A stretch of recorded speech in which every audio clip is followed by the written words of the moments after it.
Mel, where is my jingle? Mel, everybody, I'm Candy's cat. Mel, everybody. Candy's cat here. Wonderful Saturday morning, afternoon, evening. I don't even know what day it is. I spent a few hours looking at the NVDA chart today, trying to figure out what some of the very important questions being asked right now. After a 10% down day on Friday, everybody's wondering, number one, what the heck is happening?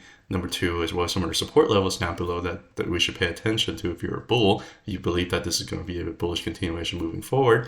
And also number three, the very, very important question is whether or not we have topped out this cycle and whether or not we're going to end up going like, 60, 70, 80% down from here before further bullish continuation. So the first two questions, what's happening, and also what are some of the important support levels, go hand in hand. So I'm going to tackle both of those together. One big question everybody's asking is they're all getting scared that the month of April is keep giving out this, very, very bearish engulfing candle over here. So first of all, I just want to dispute that a bearish engulfing candle on a monthly doesn't necessarily mean that anything bad's going to happen, because you also had a bearish engulfing candle over here around September 2023. You did end up having a little bit of a bearish continuation, but really the downside really wasn't all that much, right?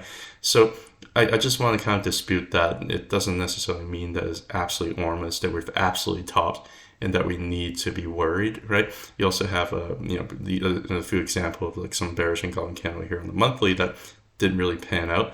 So I'm not going to just use that and say, hey, fear mongering here. I worry that this is the very top is going to end up going down all the way down to like 500 or like 300 or something like that to back test, right? I don't think that's necessarily going to be the case. The couple other things is try to figure out what happened is actually not hard.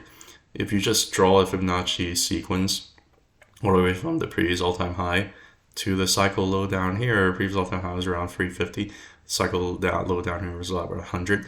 So if you draw a Fibonacci sequence, what you're going to end up seeing is a pretty clear picture. Price went straight up for about 8 months. Now, this is a monthly chart of NVIDIA. Price went straight up for about 8 months. Got rejected by the 1.618 level over here. Finally, right, because things just kind of got a little bit overextended. Went sideways for about 1, 2, 3, 4, 5, 6 months. Build up enough bullish energy and finally have enough buying volume and kind of push it further above. Went through 1, 2, 3, 4, 5 straight monthly candle going up, and now you're hitting the next level. It actually slides for 2.618 like Swiss cheese, like it wasn't even there. And it went up to the next Fibonacci level, which is 3.618. Got rejected almost close right to the dot right here around 1,000, and it so far is getting rejected, and so far is kind of bouncing down and trying to cool down here a little bit and try to find some support down below. And it could potentially find support here at 2.618 level, which is 732. You can find support somewhere between the 2.618 and 1.618 over here. Just like over here, to find support between 1.618 and the previous all-time high, and kind of find support somewhere in the intermediate area before going up, because there's just a lot of buying pressure for NVIDIA, because the fundamentals of NVIDIA is just absolutely excellent. All the earnings so far has been beating their guidance, have been absolutely ridiculous, and they keep on beating their guidance. So far there's not really any reason to think based on fundamentals that this trend is stopping right now. If anything, we're getting a little bit way too overextended, not just a little bit overextended, we just got way too overextended, and we have to cool down. And when it cools down, it can look very, very brutal, because we've just gone through 5 months straight of up, right? The question is always, how far is it going to go down? Again, one important level is 732. So the other important level, I'm going to post some of the other indicators here. One is the Ichimoku cloud. You put the Ichimoku cloud, I'm not even going to worry about the cloud itself, right? Because if you look at Ichimoku cloud, it gives you three things. One is it gives you the actual cloud, which sometimes can serve as support or resistance. The Ichimoku cloud has been there, and it's been green for like over a decade. Well, I wouldn't say over a decade. It's a closer decade, and it hasn't really been touching the cloud really since about a decade ago. So this is not something that I'm currently concerned about. I'm more concerned about two lines over here. Line number one is a line called the Tenkin line, or the conversion line. This line takes in the moving period of the last 9 months or so. And you also have another lagging line over here, which is a Kijun. The Kijun line takes into account of the moving period of about the last 26 periods or so. So generally what happens during a bull market is if things get a little bit too far extended above the Tenkin, it tends to want to either go sideways or actually go back down to kind of get closer to the Tenkan, if not back testing the Tenkan. There's always a possibility during a bull market that, again, if price gets a little bit too far above it, even for March of 2020, it tend to maybe want to kind of back test or even wick down below of it. And if over here price get a little bit too far above it, spend months and months, almost half a year going sideways until Tenkan's able to catch up, back test the Tenkan before going up higher, right? Or or another example, even the previous bull market, you can see a lot of these examples where price just kind of went up 5 months straight, and then it just got a little bit too far extended away from the Tenkan. Next month, pretty brutal correction, bam, all the way back down to the Tenkan, wick down, touch the Tenkan. The next month actually went down and wick down to touch the Kijun over here, right? Before its bullish continuation. Same thing sideways for months when the price just got way far above the Tenkan over here before it touched the Kijun and have a bullish continuation. So I think we've seen a very, very similar situation last time around September, October 2023. You're seeing that it got way above the Tenkan, price just had to kind of go sideways for about 6 months, wait for Tenkan to kind of catch up, eventually pushing up further. In the month of March of 2024, it's just way too far extended, and we're waiting for the Tenkan to kind of catch up to kind of go a little bit higher over time. So most likely Tenkan is probably going to end up staying around the same price for about another next month or two, because it takes into account the last 9th period, right? And over here, things really haven't moved that much. So most likely it's probably going to end up staying over here, stay put. So unfortunately, it's just been serving a little bit of a magnet to kind of drag down the price to get a little bit close to it. Right now, the Tenkan is around 280. Sorry, not 280, 680. So a couple of important levels over here: 216.8 Fibonacci level, 732. The Tenkan over here, 683. Kijun down here, 541. Do I think it's going to hit the Kijun? Not necessarily. And anything is possible, right? I mean, market doesn't have to do what I want it to do. I don't think it necessarily have to hit the Kijun. I think it might be a little bit too far down. But, 541, 683, 732. And if anything, you can also back test this level over here around 500. There's also a possibility. Do I think that's going to happen? Not necessarily, right? Because it's still a very impulsive bull market, and it's also still just need to kind of get a little bit closer to Tenkan. The closer it gets to Tenkan, I think the lower risk you're going to have in terms of entry. But does it have to get down, all the way down to Tenkan before bullish continuation? The answer is no, right? So you also, if you're trying to time perfectly, you're waiting for Kijun, you're waiting for 1.618, you also run the risk of potentially just not hitting it and just continue to have this bullish continuation. There's always that risk too. And another thing to also consider is, in addition to looking at just the regular Ichimoku cloud, you can also look at the SuperIchi cloud. SuperIchi cloud takes into consideration of more of the super trend. And SuperIchi cloud is also going to give you the same cloud underneath and also give you the Tenkan and Kijun, although the Tenkan and Kijun is going to be a little bit more compressed. It's going to be a little bit closer to the actual current price. And with the bull market, what's going to happen usually is that you generally ride the Tenkan up and sometimes back testing the Kijun, right? That's what happened over the last bull market. You can clearly see that price just basically been just riding the Tenkan up along, right? And if it gets a little bit too far above the Tenkan, sometimes it waits for it to kind of catch up, right? And sometimes it back tested the Kijun underneath right here too. Same thing over here to the last bull market. It just kind of ride the Tenkan up, right? So generally the Tenkan and the Kijun is going to serve a little bit as a magnet. And you can see that the month of March, it just got way overextended up to 1,000. And the Tenkan and Kijun for the SuperIchi clouds are around, the high 700s. So inevitably, I think it ended up serving as a little bit of a magnet and kind of drag price down here a little bit. Same thing over here. Price simply gets way overextended from the Tenkan and Kijun or the SuperIchi cloud, and finally, spend a few months just kind of back testing a little bit before going up. I think we might be seeing a very, very similar phenomenon over here where price just got way overextended. It's like over $200 price above the SuperIchi, Tenkan, and Kijun, and just basically just kind of back testing a little bit. The price numbers right now for the Tenkan is 279 or 780, 790, 789.82 to be precise. And the Kijun is, the red line right there is 764. So 789 and 764, these are going to be, some potential magnet over here. And in a strong bull market, it doesn't necessarily have to go down further. I mean, unless if things are rolling over, right? Unless if this bull market is rolling over, and we're going to try and talk a little bit about that in terms of what happens when price is kind of rolling over. But I think if you're looking at this, I think we might be getting pretty close you know, it could potentially wick down to the 2.618 around 732. That's always a possibility. And this is also a very strong bearish engulfing candle. So there might be a little bit of, you know, bullish continuation, not bullish continuation, bearish continuation going down, back test some of the levels even down further. But, you know, it so far is looking like it's doing kind of what it's supposed to be doing, because things just got a little bit way too overextended. So in addition to looking at these Ichimoku SuperIchi cloud, what are some of the more conventional indicators to look and see what it's doing right now? Well, let's put up the Bollinger Band. Bollinger Band is showing that price has closed outside the upper Bollinger Band for about 2 months straight in February and March, and even closed right at the upper Bollinger Band for January. Things just simply got way too overextended. Right? The upper Bollinger Band for March was around 800, and price went all the way up to 1,000. So it's not surprising for the Bollinger Band to serve as a magnet to get drag price down back inside the Bollinger Band. What happened last time, less than a year ago, price closed about the upper Bollinger Band 1, 2, 3, 4 months in a row. What happened after that? Price got dragged back down inside the Bollinger Band for about 5 months before you have this kind of crazy bullish continuation again. During a bull market, that's what NVDA does. It just keeps on challenging up a Bollinger Band, causes it to expand and drag the price up a lot higher, right? During the bull market, that's exactly what NVDA does, right? Whenever it gets a little bit too far about the upper Bollinger Band, it spends a few months sideways. Whenever it gets a little bit too far about the upper Bollinger Band, it spends some time sideways, right? So far, we're not really seeing too much of this crazy 4-month straight pack over here.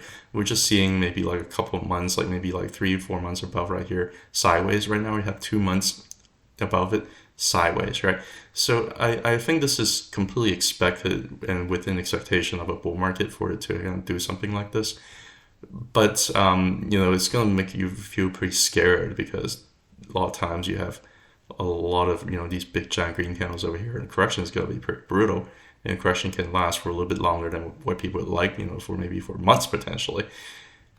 But that's basically what it's doing. Only spend 2 months about the upper Bollinger Band is doing pullback. This is still pretty normal bull market behavior. Again, it doesn't necessarily guarantee that this is not D-top, but this is so far nothing extraordinary for a bull market. The other things to pay attention to, I'm going to shift a little bit to the weekly here. If you look at the bull market support band, and the bull market support band is going to be the band that tells you whether or not, this is a bull market, and it's going to serve as a support most likely. During a bull market, it generally back tested and pushed price up higher when it, is able to serve as support, right? Throughout the bull market over here, from 2012 all the way to 2018, you can see bull market support band has served as a very, very good support when it needs it. So it doesn't always have to touch it. Sometimes you can spend a few years without touching it, or the entire year without touching it. Sometimes it can just kind of backtest and it just end up going a lot higher, right? So it's actually normal bull market behavior for price to end up correcting and getting close to the bull market support band. Sometimes it can end up, when price getting a little bit too overextended, it can act as a little bit of a magnet to kind of get push price a little bit higher, right? What are some of the confluence that you're seeing over here? 2.618, 732. Right now you're seeing the bull market support bands around the low 700s. So you see a little bit of confluence over here too. And you're going to see maybe some better support zone maybe down here around the low 700s, right? That's certainly a possibility. And also the monthly Tenkan is around 680. So that's also going to be a pretty decent level in terms of, consideration of risk. Can price push all the way down further from that? Absolutely. That's always a possibility. But that's kind of what I'm seeing. And I do expect maybe potentially having some kind of bearish continuation maybe over the next weeks or so, because there's a little bit of a higher volume selling over here. So this was a little bit impulsive. I would expect maybe having some kind of bearish continuation also. I just don't know how far, and also don't know how long, right? That's not something that technical analysis is going to be able to tell you precisely. But another confluence zone over here is a very rapidly rising. The red over here is actually 20-week moving average, but very rapidly rising bull market support band. That is a very, very normal behavior for a bull market to even, kind of just back test it before going up further, right? And as you can imagine how brutal this must have been, price went all the way up to 30, and then next thing you know, a correction happened for about 2 or 3 months, and it went all the way down to the low 20s. It's pretty brutal if you look at some of the past move that has moved. But it doesn't necessarily mean that the trend is changing, I guess is the point. so far there's no like convincing data that I can see to tell you that yes, the trend is definitely changing. And anyway, we'll talk a little bit more about that. But some of the support levels down here, I think maybe low 700s and also around like 680 is going to be pretty decent support levels here for NVIDIA. A couple other things I want to play with here. One is this idea of the average price based on volume weighted average price indicator, or the VWAP indicator, which can be found really right here, right?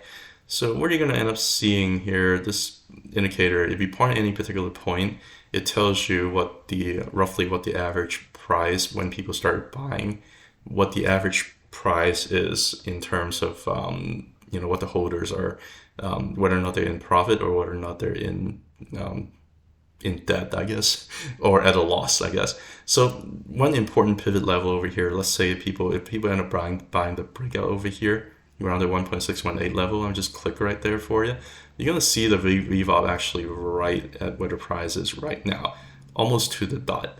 Do I think that this is going to serve as like absolute resistance or absolute support moving forward? Not necessarily. I think price could potentially, break down this level going down. But I just think it's very important if you see why the week closed over here. One potential reason is because the average price when people bought this breakout, and a lot of people end up keep buying on the way up, right? So you're going to end up having the average price can go up. But the overall, like over here, right on the dot, like people above that are still usually within profit. People that are below that, below that, if price went below that, then most people are going to be, a little bit more underwater. So far, people are still a little bit above water if they bought over here.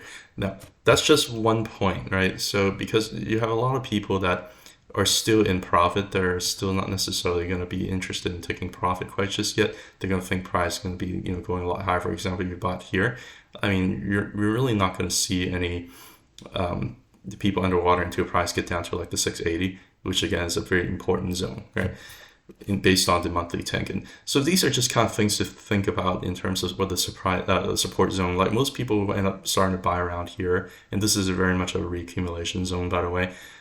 We know that because price went up higher after that. So most people end up buying over here. They're still in profit at different levels, down here. So I think you're going to end up having a pretty decent support zone down here, unless if something happens, there's some kind of black swan event.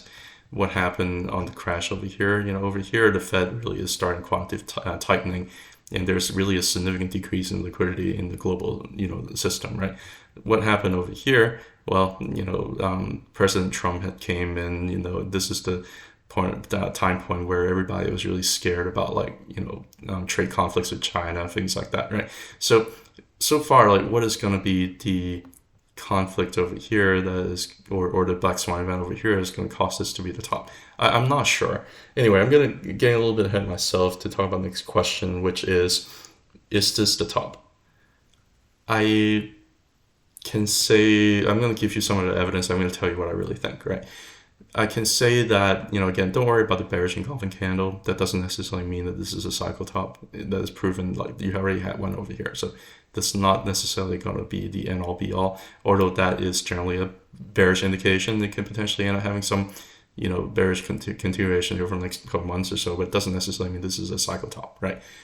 The other thing to think about it is, if you look at the, I'm going to put the Bollinger Band here. Look at the Bollinger Band. What can you extrapolate from this? What do cycle tops generally look like? Cycle tops generally look like this when the monthly Bollinger Band is showing that there's exhaustion in the trend.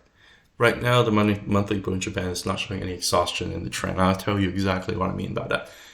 When you are seeing the Bollinger Band expanding all the way down to the floor like that, this generally means that you have an ongoing trend that is still ongoing.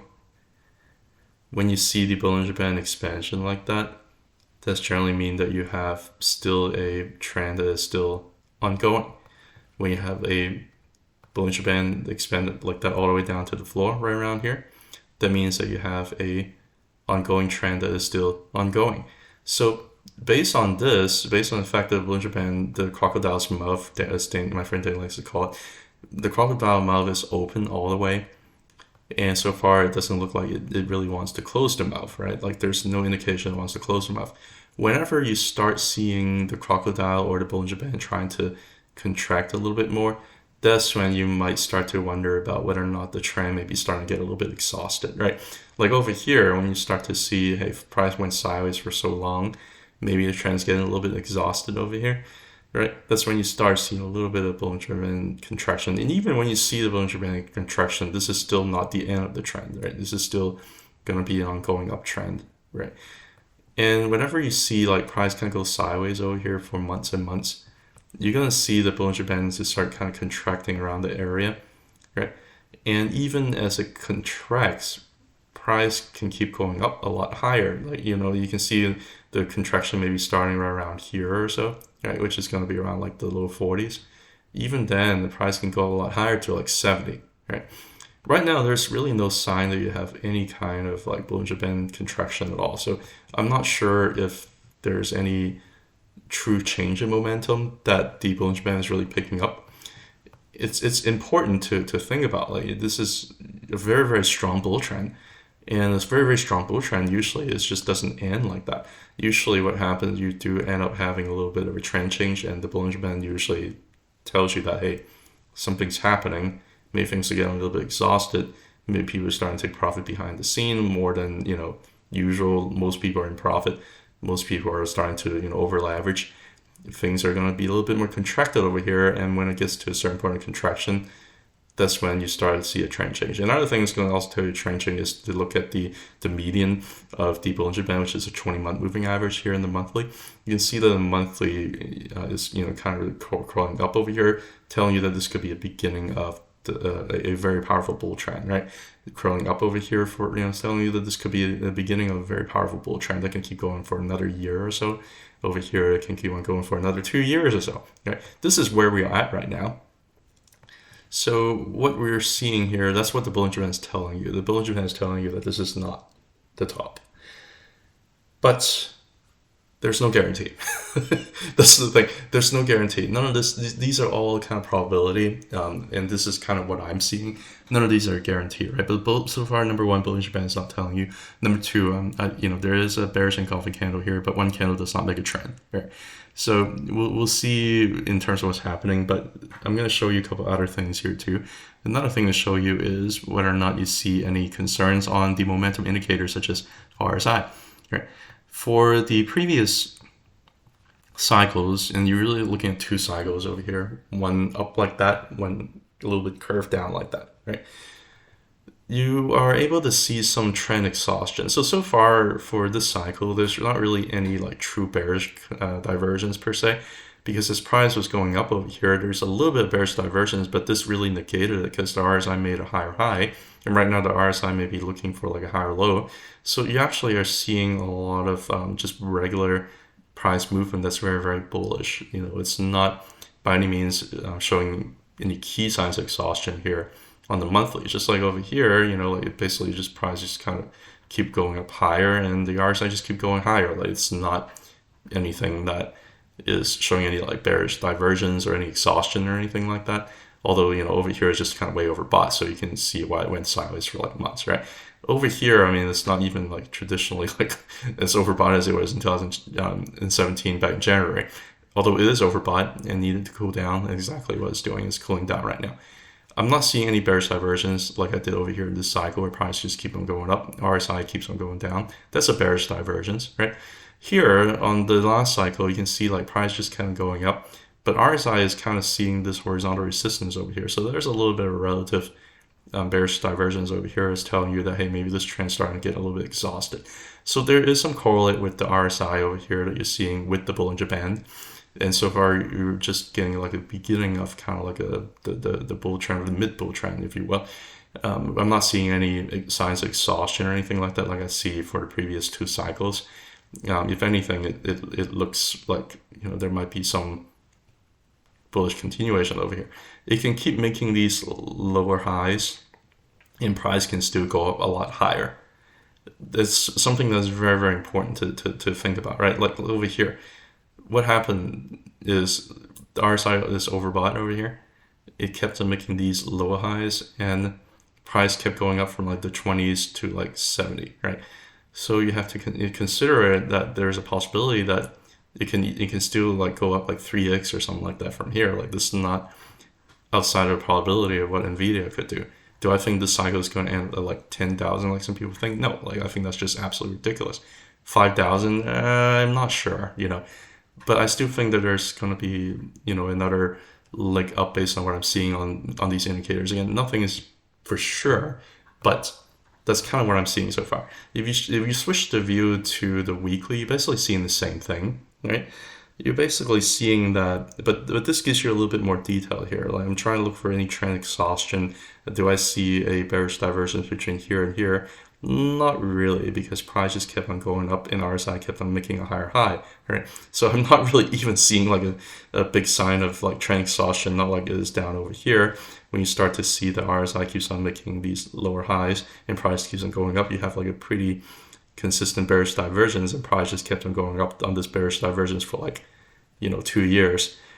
I'm not even seeing really any true bearish divergence quite just yet. I'm just seeing RSI just being reset all the way down. Over here, you can also see, it's been making a little bit of, like lower high. You can see that there's a trend exhaustion from here going up. Like you can see that. It did make a little bit of a parabolic top right here. A little bit of an exhaustive top right here. But you can see the writing on the wall, for about like 2 years, like for about a year and a half or so, that things are just getting a little bit too parabolic and things are getting a little bit exhausted. So right now, I'm still not seeing that. I think this is still maybe a little bit more equivalent to like where we are around August 2020 and maybe where we are around like maybe like June of 2017. I think that's kind of where we are right now based on weekly RSI and based on monthly RSI. So that's another thing to kind of look at, right? What about other potential indicators to think about? What about the other things that you think about in terms of cycle, right? One thing to look at and to think about is more about liquidity. We think about what the level of liquidity that's available out there and what are some of the best indicators to really show you that. Well, one very important one, which I talk about a lot, is Bitcoin. Is Bitcoin hitting its parabolic top? Is this the top of Bitcoin? I just spent a couple of videos in the past or the last week or two to tell you I don't think so, right? I think that things are still at the mid innings, maybe about 40 or 50% done for Bitcoin, and the next 50%, 60% is actually going to be pretty powerful up, right? So I don't think so. So I think that there might be some cool down and some sideways and maybe a little bit of decrease temporarily of global liquidity. But overall, the trend of global liquidity is up. And Bitcoin has just barely made an all-time high. So I still think the liquidity cycle is still nowhere near the top. And I think if anything, like over here, it's kind of very similar to what we're seeing over here before some, breakout. You're going to have some expected resistance over here, and you're going to have some expected resistance over here.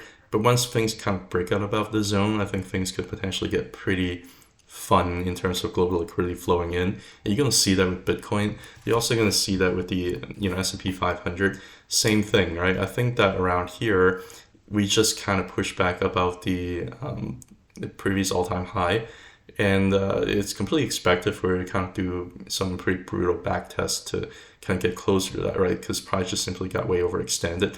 I see this as very, very much a very, very similar kind of thing as I did see over here around, like September, October 2020. I see some very similar correlate between these two areas over here, and I see that once we're able to get through this hump of this kind of back test, they're completely expected, completely normal bull market behavior. You might see, some pretty interesting bullish continuation after that. So I think that's kind of where we are at the cycle. But if you look at NVIDIA chart, it just looks crazy. Like it just looks already out there all the way in space. So it does make you wonder whether or not this is the top of the cycle based on global liquidity as indicated by the S&P 500 index fund and as indicated by Bitcoin in terms of where we are with the liquidity cycle. I think we still probably have, some ways to go. And this is probably a very, very necessary evil correction that's going to, end up being pretty brutal for a lot of people who thought that this is just going to go to like 2,000 or 3,000 immediately, but it's just not, because things are overextended and they're getting punished short term. And short term can last for about anywhere from like 2 to 3 months. it can feel extremely brutal. There are going to be a lot of people that talk about opportunity costs. And I also sense, I also wonder whether or not there's going to be a shift of liquidity to go away from these large cap stocks to like something ridiculous like Dogecoin. Like, I would not be surprised if Dogecoin pumps and NVIDIA goes sideways, and it's going to make everybody feel absolutely crazy. I would not be surprised of that, because right now I think we're just at a normal part of correction. I think things are just kind of rotating. I think things are starting to get kind of a little bit set up where you might end up having a little bit of rotation. I'm going to do maybe a little bit of a market video in a little bit, but this video is getting a little bit too far. So that's kind of what I'm thinking in terms of the global liquidity. Another thing I also wanted to show you was, instead of looking at these regular candles, I like to smooth them out with something called the Heikin Ashi Candle. The Heikin Ashi Candle summarizes not just the current month, but also averages the previous month together with it. So it's going to give you like these really, really smooth looking candle. You can really see a clear trend in terms of whether or not there's any like key concern for like trend change and things like that. Currently, the answer is no. If you look at the Heikin Ashi candles, you're also going to be able to look at the volume here too. Like, usually towards the end of the cycle, over the last 2 cycles, you really have like a big decrease in volume compared to like, early mid-cycle. You like, especially mid-cycle, generally have like a little decrease in volume towards the end, right? That's when people are really saying, I don't really buy anymore, right? Especially institution, right? Over here, same thing. So what we're seeing, am I convinced that so far there's like a decline in volume over here? Not really. I mean, volume still looks like it's kind of pointing up on this up leg, right? So I'm not really entirely convinced that there's going to be a trend exhaustion quite just yet, based on looking at this indicator. Now, another indicator to look at is going to be looking at the well oscillator. And if you look at a well oscillator, there's still a pretty decent kind of mid-cycle well inflow over here. Well, I'm not really seeing any concern in terms of having decrease in inflow. And even if you have decrease in inflow, sometimes price can still go up a lot higher, right? Because they're going to use this as exit liquidity. It's pretty interesting actually. A decrease in well inflow and price just kind of have like this parabolic top right here. But basically what you're seeing here is we might be around like mid-cycle in terms of liquidity inflow. And we might even be like early cycle if this is anything like the cycle over here from all the way from like 2013 to like 2018. Like we might even be like early mid-cycle over here. I don't think so, right? I think it's probably somewhere in the middle of the cycle, based on what I'm seeing here on the well fund flow. But that's also another very interesting thing to look at. This is getting a little bit as a monster video. I'm going to quickly go through what I'm going to go through next, which is going to pull up the other semiconductor stocks.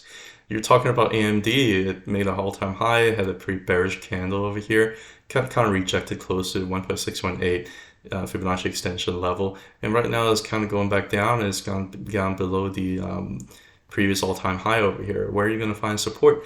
One support that I think you might find is around the 0.768 over here, which is around 142. Can it go down further and kind of test some of the wicks over here? Certainly it can go down to 130s. I think 120, like maybe 120 is probably going to be the lowest it goes, is my thought. But does it have to go all the way down to 120, or is it going to find some support between here and go up? I think it's possible. If you put up the Ichimoku cloud, I do think that the Kijun down here could potentially serve as pretty decent support at 0.7686 around 140. That could be a very important confluence zone over here. But I'm not surprised necessarily if it ends up going back down to like the 0.618, which is going to be a very, very powerful support down here below. But to correlate with this to NVIDIA, like that's also part of the reason why I think that we're still in mid-cycle, because AMD is still not really at all-time high. Like it's not even the previous all-time high. It's just kind of still stuck somewhere in the middle, and it's still trying to work out its own technicals. So if I draw the Fibonacci level a little bit more carefully, you can see that the Kijun line over here is actually confluent with the 0.786 over here. So I would not be surprised if you find support at 140 and just bounce up. I would not be entirely surprised if it goes down to 120s and bounce up. But this is not like an overextension. Like this is not anything like crazy, like a parabolic top or anything like that, cycle top or anything like that. And also it doesn't really go along this. And if anything, this kind of looks like where Bitcoin is at right now. It looks like it's testing the previous all-time high. It looks like it's kind of dipping below that a little bit. It's kind of what I think of what global liquidity is trying to do, is trying to figure out things out, trying to not be too overextended, is trying to correct a little bit. That's kind of what I'm seeing. The other stock here, actually, before I move on to that, let's put a Bollinger Band here on the monthly. Price got way overextended above the upper Bollinger Band for 3-4 months straight. Had this very bearish kind of candle over here, and it just simply got back inside of the upper Bollinger Band. But the Bollinger Band looks like overall it's a little bit contracted because of the last couple months, but overall it's expanding. 20-minute moving average is pointing up, right? 20-minute moving average just started to point up just a few months ago. When did this happen last time? Like over here. I think we might be just talking about like a potential start of what AMD is trying to do. I don't know. I think this could potentially go on for a lot longer, and right now it's just kind of back testing it based on the global liquidity supply, based on what you're seeing on S&P 500, based on what you're seeing on Bitcoin. This is not anything out of extraordinary. The other stock I want to show is TSM, right? TSM also actually looked pretty bearish so far. I'm not gonna lie. Like basically, what TSM is doing is this. It had an all-time high over here, trying to break the previous all-time high, form a little bit of all-time high, couldn't really sustain, couldn't really get back above, and formed this pretty bearish kind of like a shooting star kind of candle over here. Which generally is a pretty toppy kind of candle. Over here is a little bit of a bearish engulfing candle, and now you're forming a tweezer top over here, right? So that's a lot of kind of these bearish kind of convergence of these bearish indicators. But it did go down, and it is right now at a very important support level of 0.786 around 127. Which also coincidentally is also going to be, pretty close to this big giant volume shelf underneath. So I would not be surprised if it ends up finding a lot of support down in the 120s, call like AMD. I would not be surprised if it finds a lot of support here down like the low 120s down here at this range, because a lot of stock had traded hands over here, and you're gonna have a lot of buffer over here because prices parabolically broke back above. Do I think it's gonna back test the 0.618? I think the 0.618 is probably gonna be as low as it goes if it ends up doing it, and right now it's around like 112 or so. Do I think it's necessarily gonna go down to test that? Probably not, but because of this bearish kind of top looking kind of thing, I would not necessarily be so sure that it's not going to all the way go back all the way down, right? But even if it goes down right now, it's just trying to find a higher low before bullish continuation. Like this is still a bull trend to me, and if you look at the Bollinger Band's price simply just kind of closed way above the upper Bollinger Band, went way farther above the upper Bollinger Band here for 2 months. The Bollinger Band expansion just simply hasn't been able to catch up to that quite just yet. And the 20-month moving average is pointing up very, very strong. So this is still going to be a strong bull trend. I still think that most likely price is probably going to go into 0.618 around 112. That's as low as it goes. It might find support anywhere around the 120 range over here based on volume shelf, based on the Bollinger Band. The upper Bollinger Band is also going to serve as a magnet too on the way up, right? But it might continue to kind of go sideways and expand a little bit. After the correction, it's probably going to end up pushing that higher. But the correction can be pretty brutal short term for some people because the way it is looking right now. I would also not be entirely surprised if price just kind of bounces from here and go up. But I'm going to give it a benefit of doubt because of this bearish toppy look right here. The worst I think it gets is maybe close to like the 0.618. That's what I think. Stop the Bollinger Band, put up the Ichimoku cloud. Another reason why I think that you're going to only have maybe some back test to the low 120s, because the Tenkin is also right there. It's not surprising for price to backtest the Tenkin on the bull market before bullish continuation. Price simply got way far above the Tenkin, is getting punished for it in a short term. This stuff happens. It's not entirely like anything that I'm too concerned about, but I'm just showing you some of the very important kind of support levels down below. Do I think it's going to go all the way down to like 108 or 109 here to the kitchen to back test that before going up higher? I think probability is low. Do I think it's necessarily going to happen? There's always a possibility you can back test the zone right here as breakout, right? But I think I seriously think that as low as it gets, probably the 112 range around 0.618, based on my best guess. Okay. Anyway, those are kind of my thought, and I just want to show you, like AMD, TSM. These are not like parabolic tops. These are like local tops. I mean, granted, it looks very, very bearish over here, but it's trying to break above its previous all-time high. Like it's gonna take some time to do that. It doesn't just happen sometimes when you have this big giant bear market that happen. Whenever it's trying to break back above, like do you expect to go through it the first time or the second time? Not necessarily. I think I expect to kind of go back down, find some support, recruit some troops, and go back up and try to fight again. That's kind of what I'm thinking. Anyway, the whole video is getting to about 40 minutes. I just want to tell you this one thing real quick. Do I think we've talked in terms of NVIDIA? When it was back around September, October 2023, I think the chance that this might have been the cycle top would have been like 95% of not being in the top and 5% being in the top. Right now, what I think in terms of probability, I think it's probably like 80-20.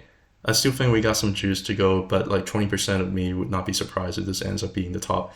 But I still am willing to bet on the 80% chance that this is still not the top based on indicators that I was showing you, based on the global liquidity, what I'm kind of feeling based on the indexes, based on Bitcoin, and also based on a lot of the indicators I'm showing you. I hope this video is valuable to you. I'm sorry this is 40 minutes long, but I spent hours really looking at all this stuff. I just kind of want to share you with my thoughts. Please speed up the video if you need to. I'm going to put plenty of timestamps on there. Thank you very much for listening. Have a good one. Bye.